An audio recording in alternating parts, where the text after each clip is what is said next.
You're standing in a gravel lot outside Bakersfield. It's 1,978. The hood is up on a Ford F-250 with 487,000 miles on the odometer. The original engine, never opened, never rebuilt. The owner is a man named Earl Cobb, 62 years old, wheat farmer. He pulls a small glass bottle from his shirt pocket and pours 2 ounces of something that looks like dark honey into the crankcase. $2. That's what it cost him. And here's the question that's haunted me for 30 years. How did a man with a third-grade education, working out of a barn in Kern County, keep his engines running longer than anything Detroit was building?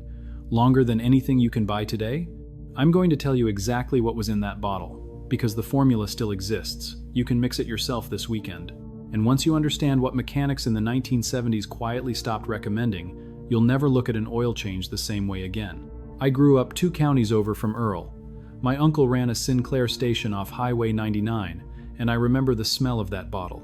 Sweet, almost like burnt molasses. The old farmers would line up on Saturday mornings, and my uncle would measure it out with a shot glass he kept on a nail above the workbench. I thought it was snake oil. I was 15. I thought I knew better. It took me 40 years to find out I was wrong. Now, to understand what Earl was pouring into that crankcase, you have to go back further. Back to 1939. A chemist named Dr. Lloyd Ledbetter, working at the University of Tennessee Agricultural Extension, published a paper most people have never heard of. Bulletin 174. It sat in the library at Knoxville for decades. Ledbetter wasn't studying engines. He was studying why certain tractor motors on Tennessee dairy farms were lasting 2 and 3 times longer than identical motors on farms 40 miles away. Same equipment, same fuel, same drivers. Wildly different lifespans. He spent 4 years on it, drove a Hudson Terraplane up and down those red clay roads with a notebook and a thermometer, and what he found in 1943 was so simple the major oil companies buried it. The farmers with the long-lived engines were all adding one ingredient to their crankcase oil. Every single one. A byproduct from the local sawmills. Something the lumber industry had been throwing away for 50 years. But I'm getting ahead of myself. Let me take you back to Earl's barn, October 1978. I went out there with my uncle on a delivery run, and Earl invited us in for coffee. The barn floor was poured concrete, swept clean. Tools hung on pegboard with painted outlines, so you knew where every wrench belonged. A man's whole life in order. On the workbench sat a row of mason jars, each one labeled in pencil, dates going back to 1961. Inside each jar, oil samples drained from his trucks at specific mileages. He held one up to the window light. The oil from his F-250 at 400,000 miles was still amber, still translucent, cleaner than what most of us pour out at 5,000. He said something I've never forgotten. He said, "The engine doesn't wear out, son. The oil wears out. And what wears the oil out is what nobody talks about." He meant acid.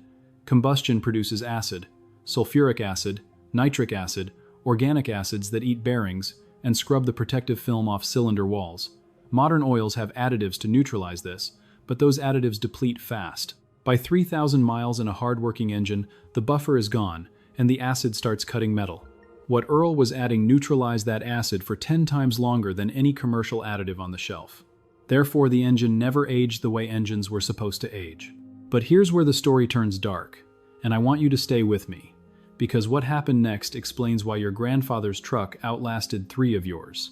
In 1956, the Society of Automotive Engineers held a closed-door meeting in Detroit. The minutes were eventually archived at the Henry Ford Research Center, and a researcher named Patricia Vance pulled them in 2003. The meeting concerned what they called life cycle optimization. Plain English, engines were lasting too long. Customers weren't coming back to dealerships often enough. Within 18 months, 3 of the major oil companies had reformulated their additive packages. The new formulations protected engines just well enough to clear the warranty period. After that, wear accelerated sharply. The old additive Earl was using? It wasn't patented. It wasn't profitable. It came from a sawmill waste stream, so it disappeared from the conversation. Not banned, just quietly forgotten, pushed out of the trade magazines, left off the training curricula at the new mechanic schools opening across the Midwest. By 1972, you couldn't find a single mention of it in a Chilton manual. But the farmers knew. The old mechanics knew. Men like Earl, working out of barns and one-bay garages in towns nobody famous came from, kept the knowledge alive the same way their grandfathers kept sourdough starter alive. Hand to hand, father to son, no paperwork. Now I want to stop the story for a moment and talk to you directly. Because if you're watching this, you probably have a vehicle in your driveway right now that you'd like to keep running for another decade. You might have a son or a grandson who's about to inherit it. And what I'm about to tell you is something you can do this Saturday afternoon, with about 15 minutes and a trip to a feed store or a hardware store. The ingredient Earl was using is called pine tar, specifically raw Stockholm pine tar, the kind farriers still use on horse hooves. 2 ounces per 5 quarts of oil, mixed in at your next oil change. That's it. The pine tar contains natural phenols and rosin acids that neutralize combustion acids in the crankcase. It bonds with sulfur compounds. It coats the cylinder walls with a microscopic film that resists scuffing under high heat. Dr. Ledbetter documented all of this in Bulletin 174, and the Tennessee Agricultural Extension confirmed his findings in a follow-up study in 1951. A pint bottle costs about $12 and will treat your engine for the next 40,000 miles. Now teach your grandson to do it. Let him measure it out. Let him pour it in. Let him be the one who knows something his friends don't.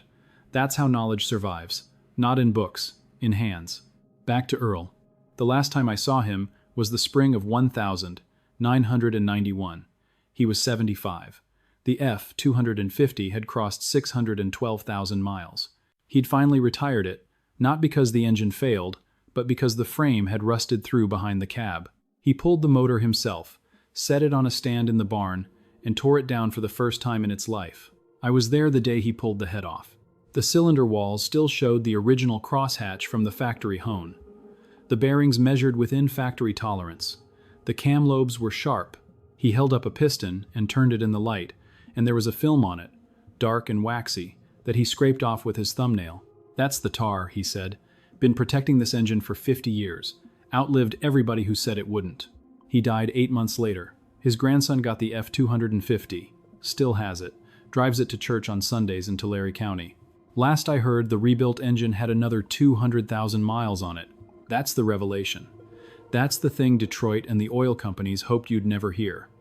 2 ounces of pine tar. $12 a pint. A formula a Tennessee chemist published in 1943 and the industry buried by 1956.